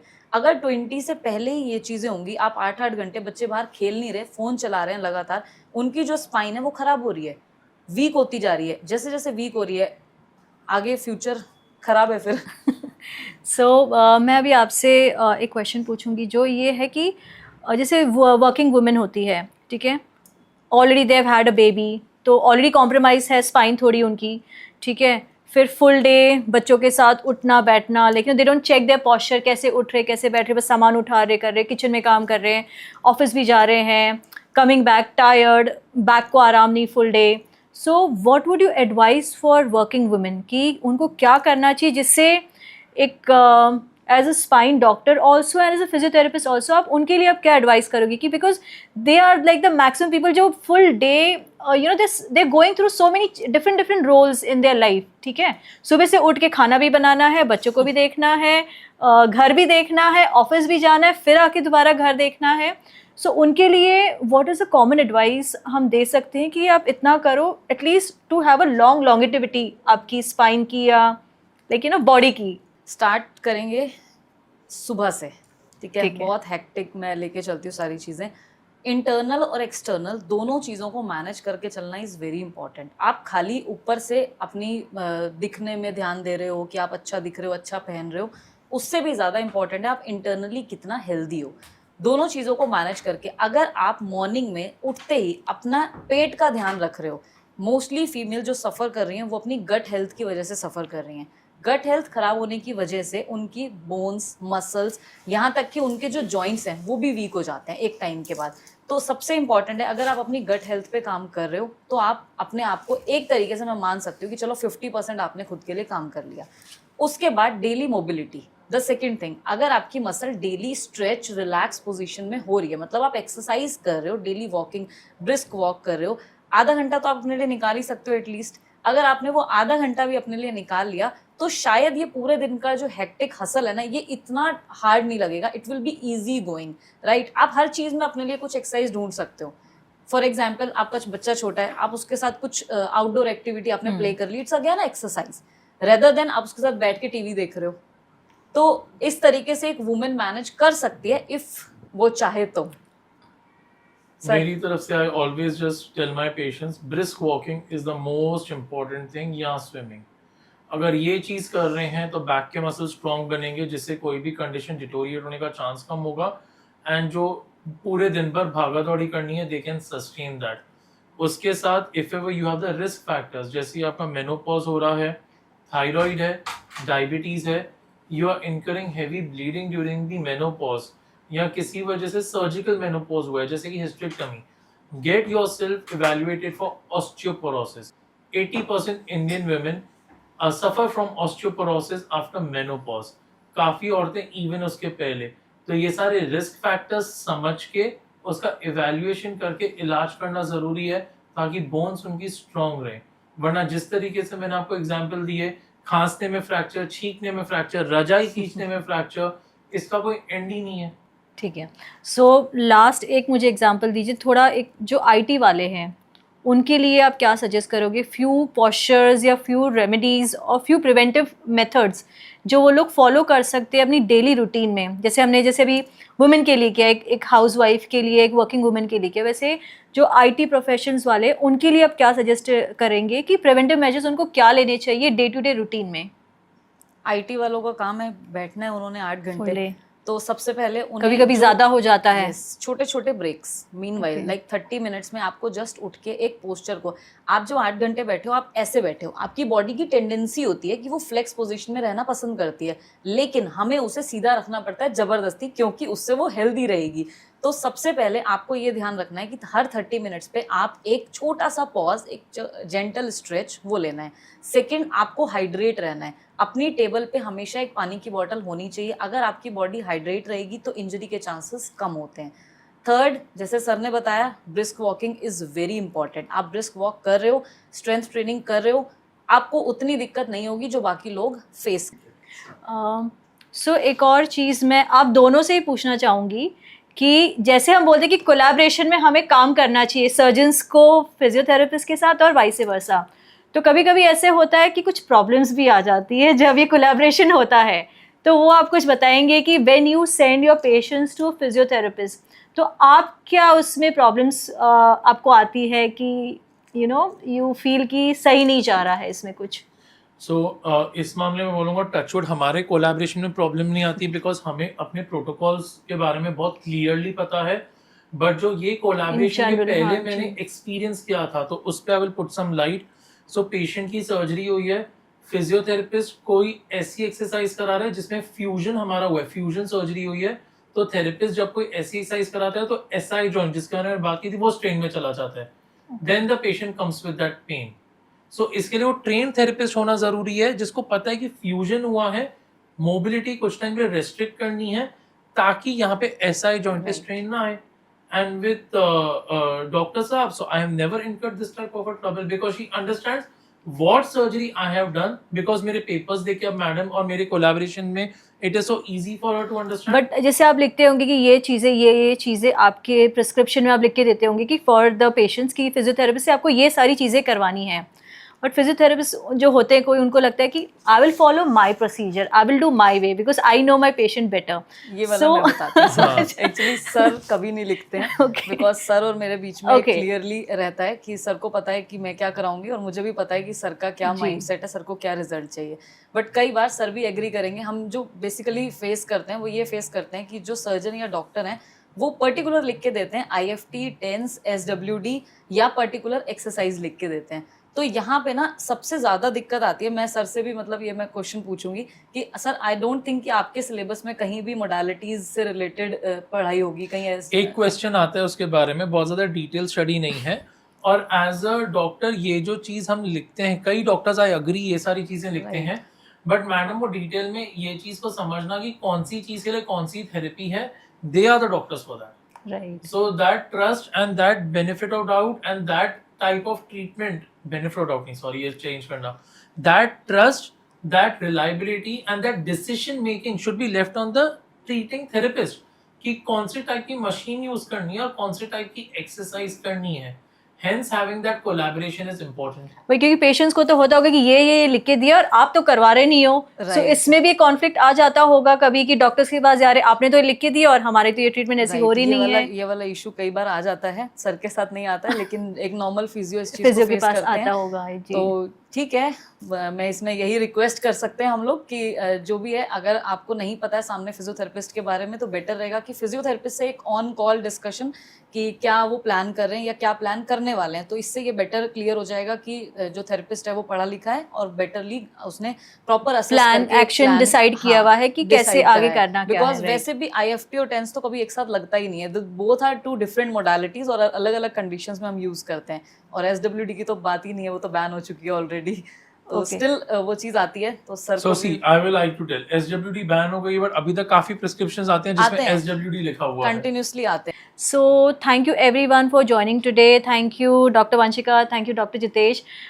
हमने आज एक चीज़ जो सीखी है आज के एपिसोड से कि एक सर्जन और फिजियोथेरेपिस्ट जो है, स्पाइन सर्जन फिजियोथेरेपिस्ट का जो एक कोलैबोरेशन है बहुत ज़रूरी है for a good treatment patient के लिए, क्योंकि आप जब तक एक अच्छे सर्जन के साथ नहीं जाओगे, वो आपकी अच्छी सर्जरी नहीं करेंगे, वो फिजियोथेरेपिस्ट को प्रॉपर रेकमेंड नहीं करेंगे, आपका एक प्लान ऑफ एक्शन नहीं डिसाइड होगा, प्रॉपर रिकवरी होना मुश्किल हो जाता है। And second thing that I learn from today's episode is कि स्पाइन सर्जरी से मत डरिए, इसमें डरने वाली कोई चीज़ नहीं है, it is non invasive and छोटी छोटी चीज़ों से आप यानी ये ट्रीटमेंट है, बहुत इजीली आप ठीक हो सकते हो। Same day you can walk also, जो डॉक्टर जितेश ने हमें बताया कि same day walking is also possible, and बहुत केसेस में ये हो जाता है।